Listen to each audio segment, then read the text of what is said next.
They say love is blind, but what if it's bound, bribed, and buried under secrets darker than night itself? Pause for effect. She thought she was marrying a man, but she was stepping into a war, one where loyalty meant blood, and silence meant survival. They called it a wedding, but to her, it felt like a funeral, a slow burial of her freedom beneath silk veils and whispered promises she never made. The chandeliers glittered above her head, throwing fractured light across the marble floor, as though mocking her shattered reflection. She stood there, dressed in white, but her heart was cloaked in grief. Her family smiled at the guests, pretending pride, pretending happiness, while deep down, they all knew this marriage wasn't born out of love, it was born out of desperation. A debt unpaid, a deal signed in fear, and her name was the currency. She was only 21 when her life was auctioned away. Her father had borrowed from the wrong people who wore designer suits but carried guns under their jackets. And when the time came to collect, there was nothing left but her. She remembered the night her mother told her the truth. The tremble in her voice was sharper than the sound of breaking glass. "It's only marriage," her mother had said, as if that could soften the sentence. But she knew better. Marriage wasn't a rescue. It was a ransom disguised as love. The man she was to marry, Alessandro Morti, was not a stranger. She had heard his name whispered like a curse in the alleyways, the kind of name that made men lower their eyes and women lock their doors. They called him Il Lupo, the wolf, ruthless, cunning, and untouchable. He didn't ask for her hand. He claimed it, as though she were another asset in his empire. The engagement was announced within a week, and before she could even understand what was happening, her life was being measured in carats and contracts. On the day of the wedding, the city felt quieter than usual, as if the world itself held its breath. She sat before the mirror as makeup artists painted away the traces of sleepless nights and silent tears. The gown she wore was worth more than her family's house, but to her, it weighed like chains. Her father couldn't meet her eyes.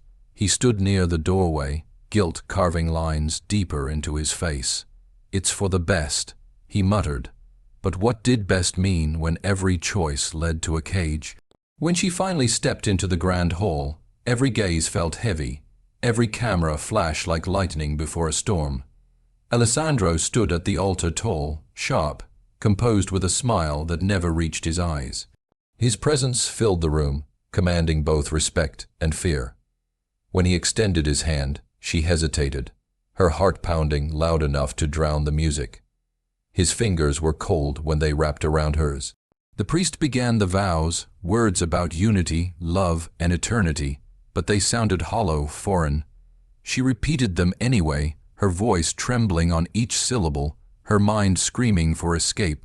When the ring slid onto her finger, it didn't sparkle. It burned, a reminder of everything she had lost. As the applause echoed, she felt the walls closing in.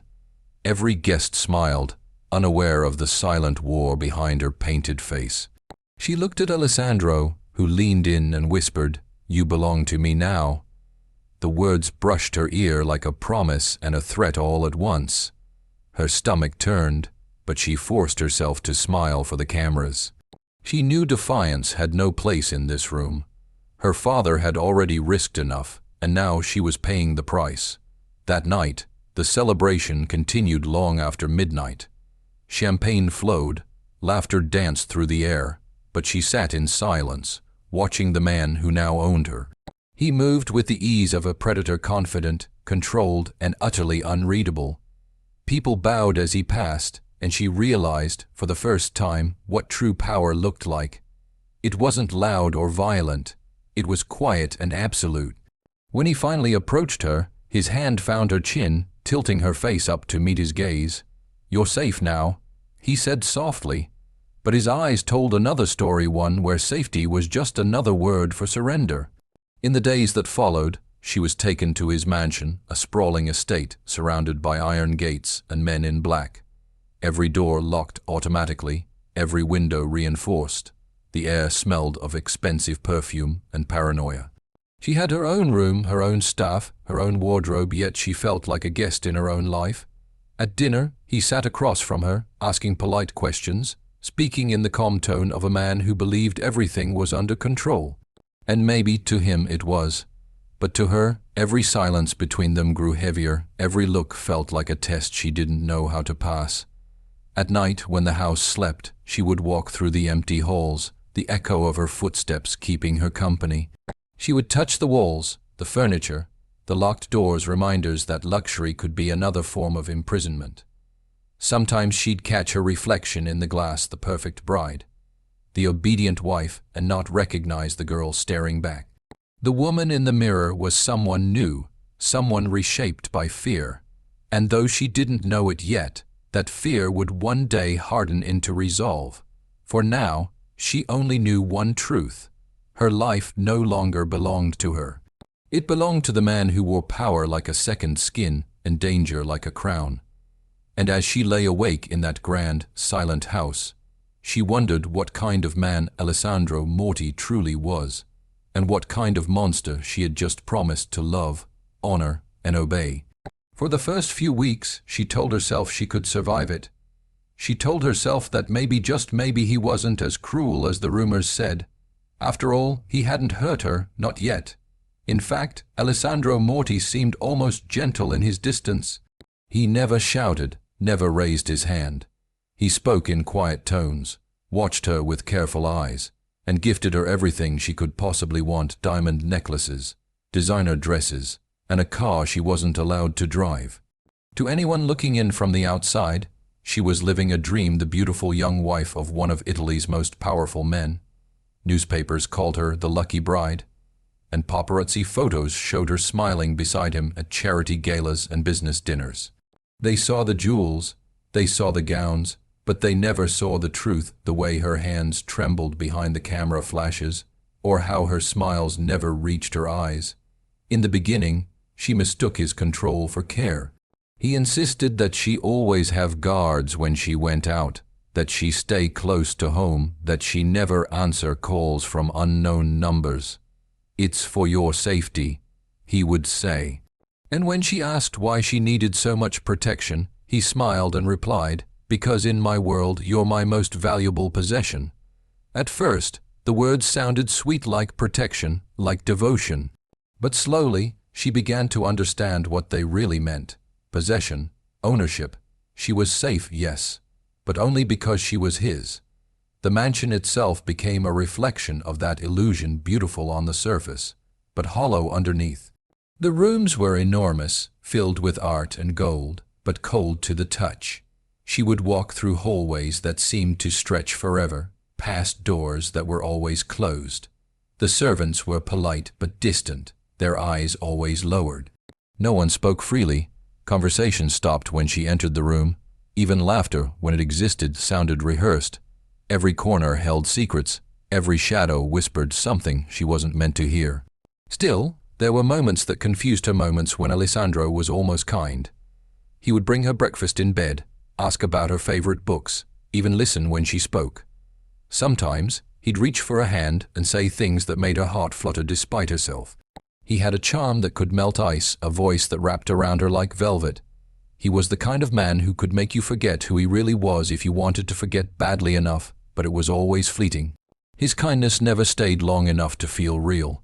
It was like sunlight breaking through clouds for just a second, only to vanish again, leaving her in darkness that felt even colder after the warmth had gone. One afternoon, she found herself sitting in the garden, a manicured masterpiece of roses and marble fountains. For the first time in weeks, she felt the air move through her hair, the sun touching her skin. She thought she was alone, but a voice behind her shattered the illusion. "Mrs. Morti," said one of the guards, his expression tight. "The boss prefers that you don't come outside without an escort." Her smile faltered. "I thought this was my home." "It is," he replied, eyes darting toward the security cameras hidden among the trees. "But safety first." That phrase, "safety first," began to haunt her. It became the justification for everything she wasn't allowed to do. She couldn't answer the door. She couldn't walk past the front gate. She couldn't even call her mother without his permission. The few friends she had stopped visiting altogether, intimidated by the men with earpieces and guns who hovered nearby. Her world had shrunk to the size of the estate, her freedom traded for a sense of protection she never asked for. But the strangest thing was how calm Alessandro remained through it all. He was never angry, never cruel in the way villains were supposed to be.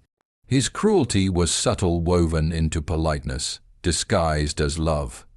When she asked to visit her family, he smiled and said, "Of course, amore, soon."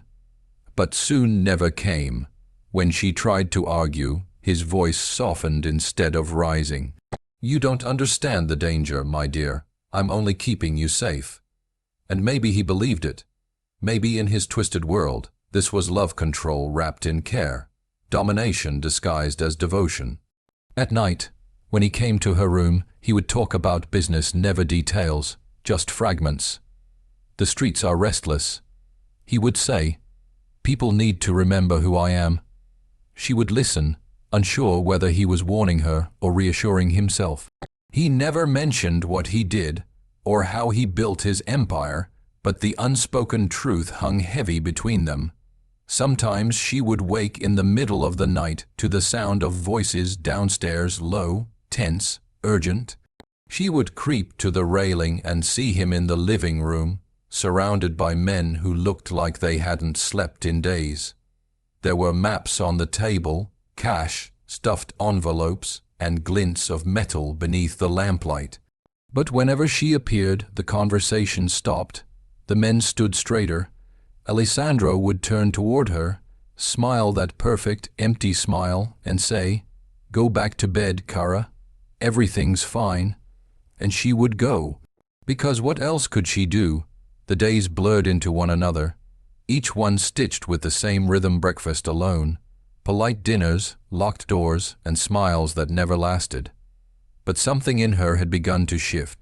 She was no longer fooled by the gold or the kindness. She could see the cracks forming in his world, in his lies, in the mask he wore so perfectly. She didn't know it yet, but the illusion of safety was beginning to crumble. And once she saw what hid beneath it, there would be no going back. It began with whispers, small, fragile sounds that carried through the marble halls like secrets trying to find their way home. At first, she ignored them.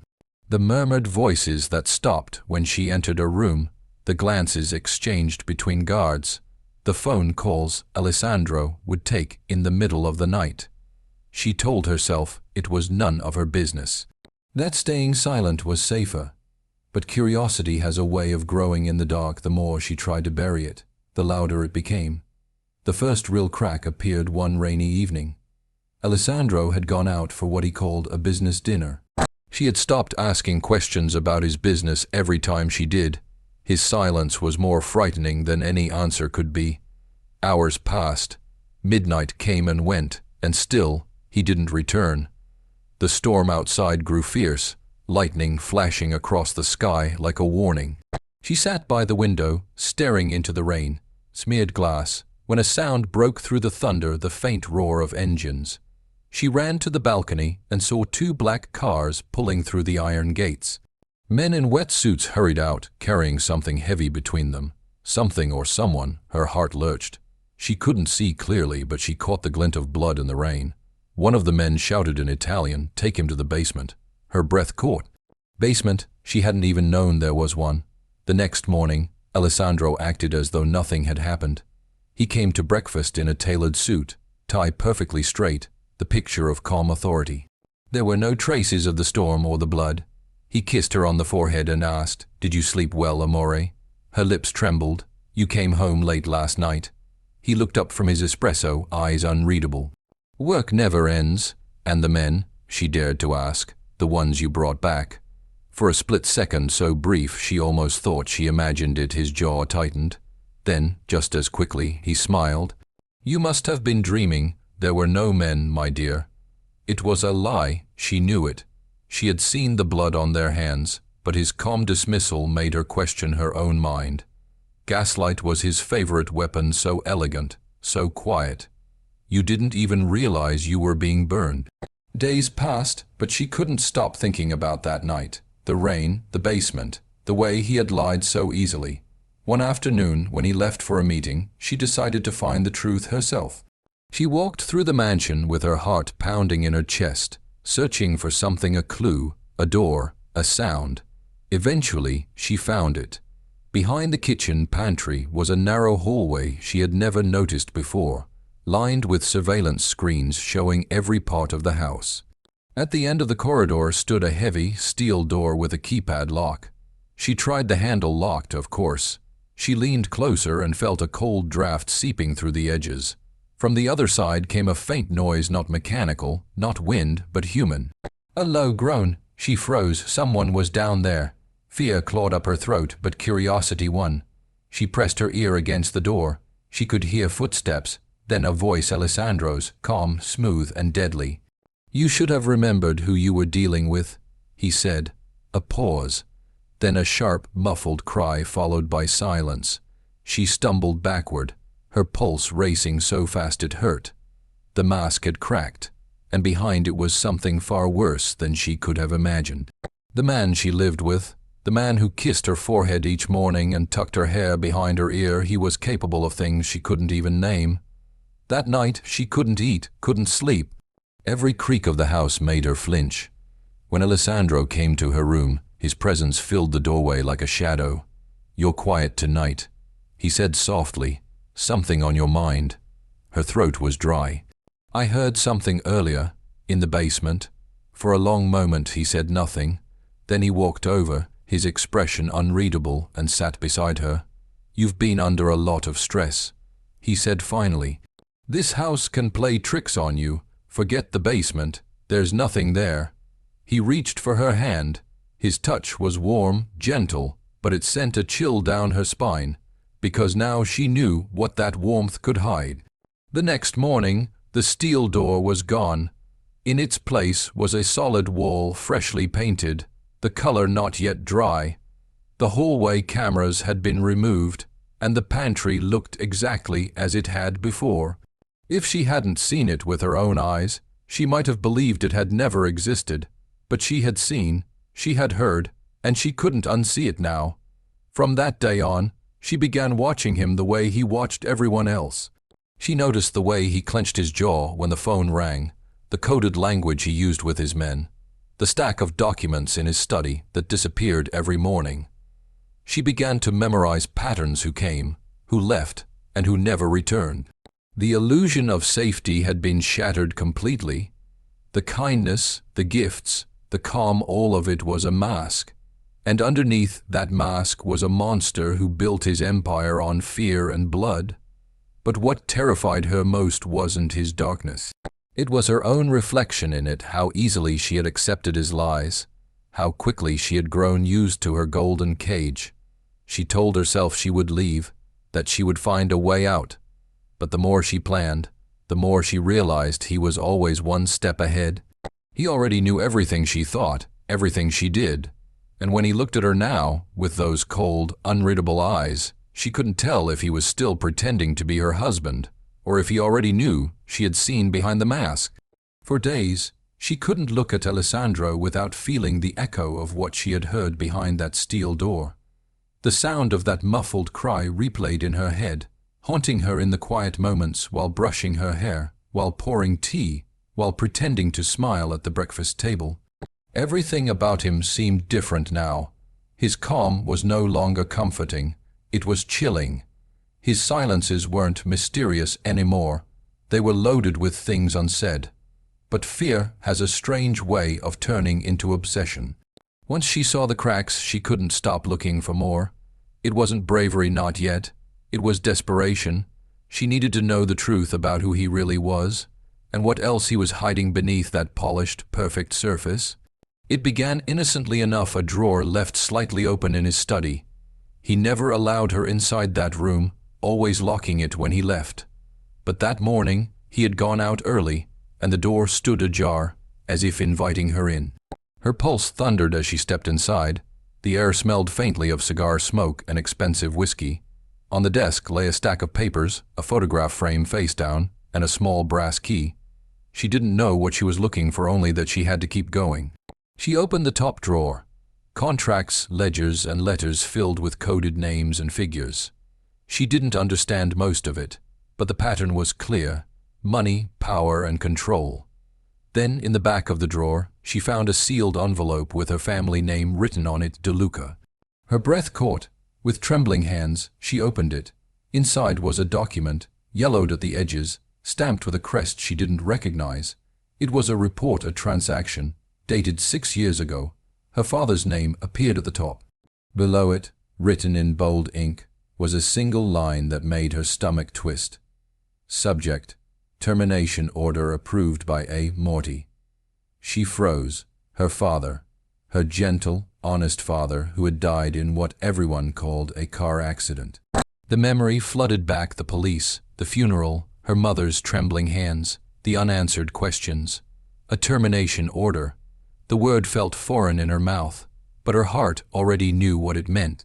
She staggered back from the desk, clutching the paper. Her mind raced, denying what her eyes had seen. There had to be a mistake. There had to be. Maybe it was another A. Morty. Maybe it wasn't him. But deep down, beneath the layers of denial, something cold and cruel whispered the truth she didn't want to believe. Her husband, the man she had been forced to marry, was the reason her father was dead. She didn't hear the door open behind her. Looking for something, Amore. The sound of his voice sliced through the silence like a blade. She spun around, the paper still in her hand. Alessandro stood in the doorway, his expression calm, too calm. His suit was immaculate, his eyes unreadable. For a moment they just stared at each other. She stammered, I found this. He stepped forward, slowly, deliberately. You went through my things. Her throat tightened. You killed my father. The words came out cracked, broken, but they were the truest thing she had ever said. He stopped in front of her, inches away, his gaze locked on hers. For a long moment, he said nothing. Then, quietly, almost regretfully, he replied, yes. The room tilted. She stumbled backward, gripping the desk for balance. Why? He betrayed me. Alessandro said simply, your father was not the man you think he was. He stole from me, lied to me, and when I gave him a chance to make it right, he chose pride over survival. Her vision blurred. You're lying. He shook his head. You think I wanted to. You think I enjoyed it. It was business. It was justice. Justice. The word made her want to scream. He spoke of justice as if it were something clean, something righteous, not a bullet in the dark that shattered her family. Tears blurred her vision, and marrying me was that business too. His jaw clenched, a flicker of something unreadable crossing his face. That was different, she whispered. You murdered my father and then you married his daughter. He didn't answer. He didn't need to. The silence said enough. She wanted to run, to scream, to claw her way out of the walls that now felt like they were closing in around her. But her legs refused to move. The fear that had once paralyzed her was now mingled with something new: rage. A slow, burning fury that spread through her veins like fire. He reached out, his voice soft, almost pleading. You have to understand. Your father left me no choice, and I've kept you safe, haven't I? I've given you everything. You're alive because of me. She stepped back, shaking her head. Alive? This isn't living. For the first time since she'd known him, his expression faltered. The mask, that perfect, polished mask, cracked just slightly, revealing the emptiness behind it. You think you know what this world is, he said, his tone hardening. It's not love and mercy, it's survival. I did what I had to do. He would have done the same. Her eyes met his, and for the first time, she saw not a husband, not even a man, but a void. A creature who had convinced himself that cruelty was necessity. He stepped closer, lowering his voice. You'll never understand, but one day, you'll thank me for keeping you alive. She stared at him, every ounce of fear dissolving into cold resolve. You're wrong, she said quietly. One day you'll wish you hadn't. He smiled faintly, that same haunting smile that once fooled her into feeling safe. Then he turned, picked up the document from her trembling hands, and tore it in two. Forget this ever existed, he said, his voice soft but final, for your sake. He left her standing there, shaking, surrounded by the fragments of the truth, and for the first time, she realized the depth of the darkness she was trapped in. The house felt colder that night, the walls closer, the silence louder. She sat on the floor of that study until dawn, staring at the torn pieces of the paper, her father's ghost whispering in every breath she took. And as the first light of morning touched the room, she swore silently to herself. She might be his wife, his prisoner, his possession, but she would never be his victim. The night she learned the truth, something inside her shattered, but from the fragments, something else began to form. For days, she moved through the mansion like a ghost, silent and cold, her mind a battlefield of grief and rage. Alessandro thought she had accepted it, that her silence was surrender. But silence, she discovered, could be sharper than words. It could be the weapon that fools the enemy into lowering his guard. She stopped asking questions. She smiled when he entered the room. She let him think he still had control. Every yes, amore, was a lie. Every gentle touch she returned was armor. Because beneath that calm, behind those downcast eyes, she was no longer the terrified girl he had married. She was a woman sharpening her pain into purpose. It began with small things, observing, listening.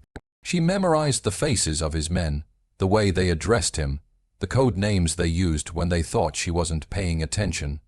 She learned who brought the letters, who carried the money, who looked nervous, and who looked dangerous. In a house full of predators, she became a silent hunter. At night, when Alessandro was gone, she would sneak into his study. The first few times, she found nothing new, just papers she didn't understand, ledgers that made no sense.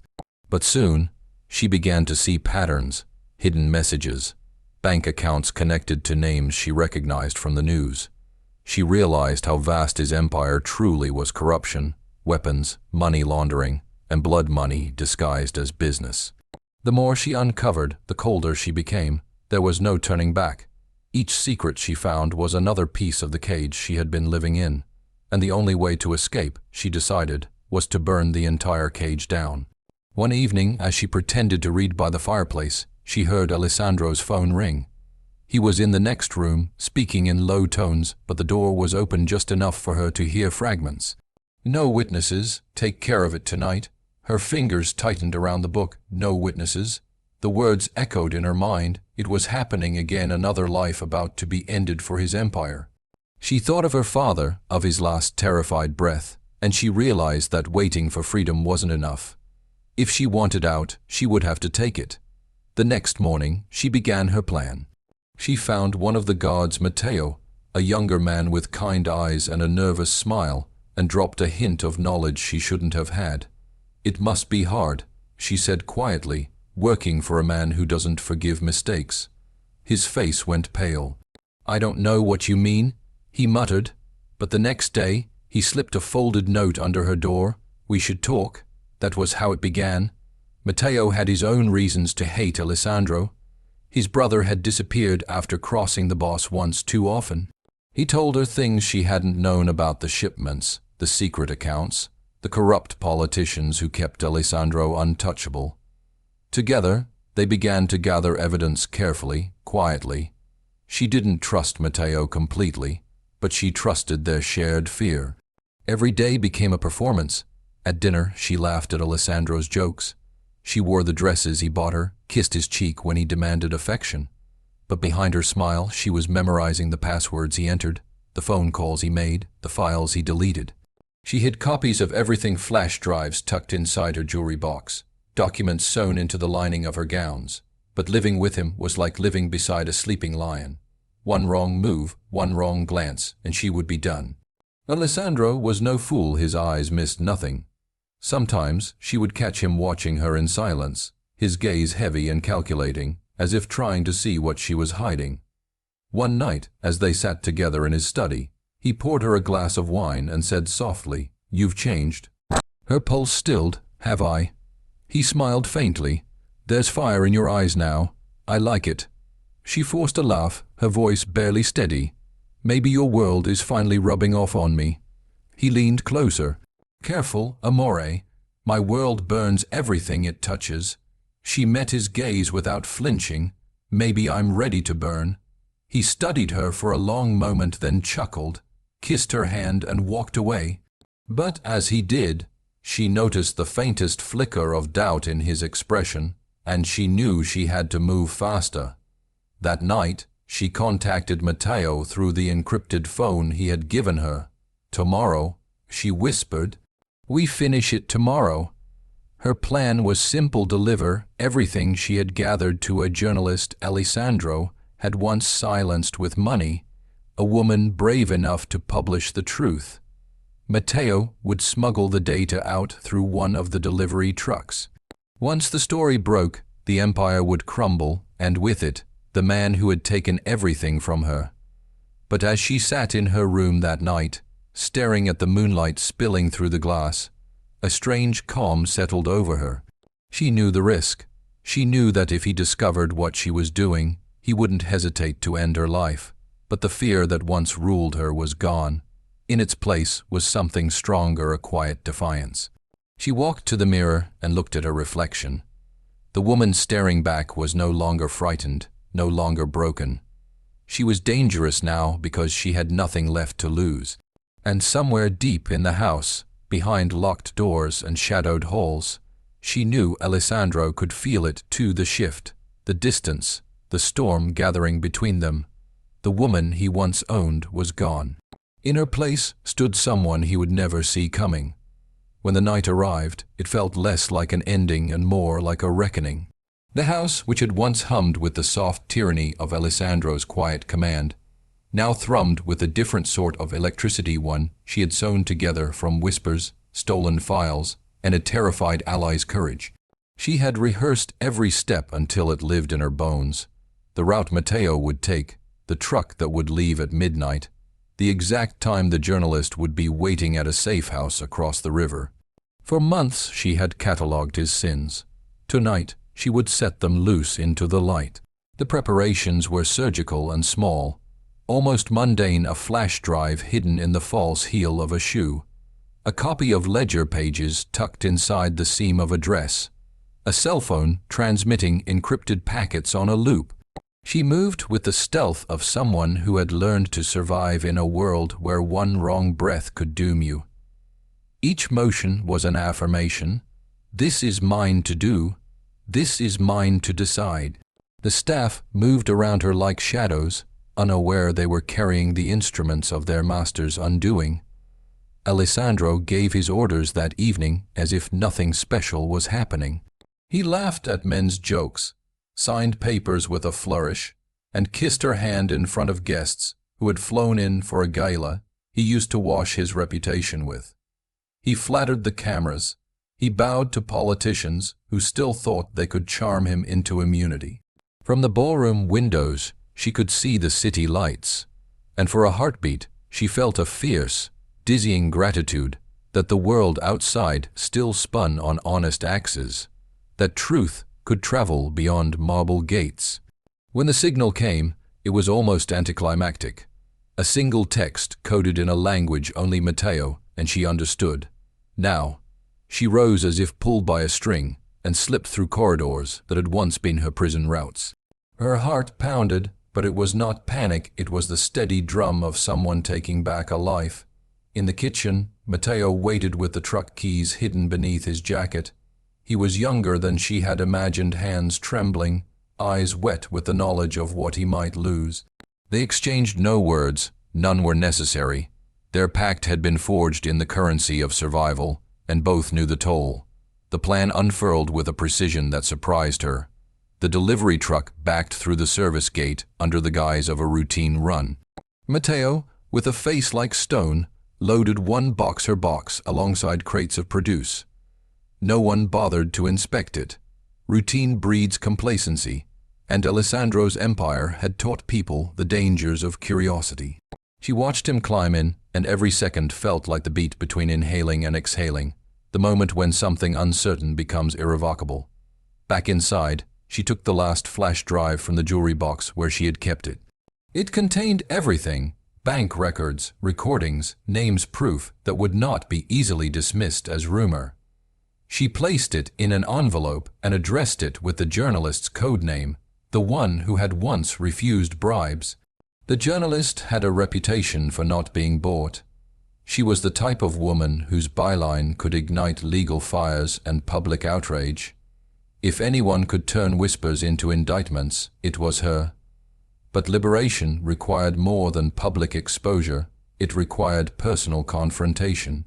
She had rehearsed the speech she would never give aloud, the claims she would make when faced with Alessandro. That moment came sooner than she expected. He found her in the hall, hands folded as if in prayer. For a second, she considered panic, fleeing, or confessing everything she had done. Instead, she stepped forward with the slow, deliberate calm of someone who had swallowed fear and let courage settle in its place. "You did well tonight," he said, voice smooth and curious. There was no anger in it, only the interest of a man who measured people like chess pieces. "You seem different." She met his eyes and saw, for the first time since the day of their wedding, a thin line of uncertainty cross his features. Not fear, not yet, but the awareness that his world might shift. "I've been learning," she said, and the sentence felt like armor. Alessandro's smile was quicksilver, reflecting back anything he liked to see. He stepped closer, the scent of his cologne a familiar, toxic memory. "You must know," he murmured, "that the outside will only hurt you. I protected you for a reason." She thought of her father's face, the reports, the way her mother still folded her hands as if bracing against wind. She thought of the men shoved into basements, of the ledger pages she had traced with trembling fingers. The words that rose in her throat were steady, not the wild sputter of a woman unraveling. "You protected your empire," she corrected, "not me. Tonight I chose myself." A flash of something sharp crossed his face, curiosity, then annoyance, then a practiced calm. "Choose all you want," he said.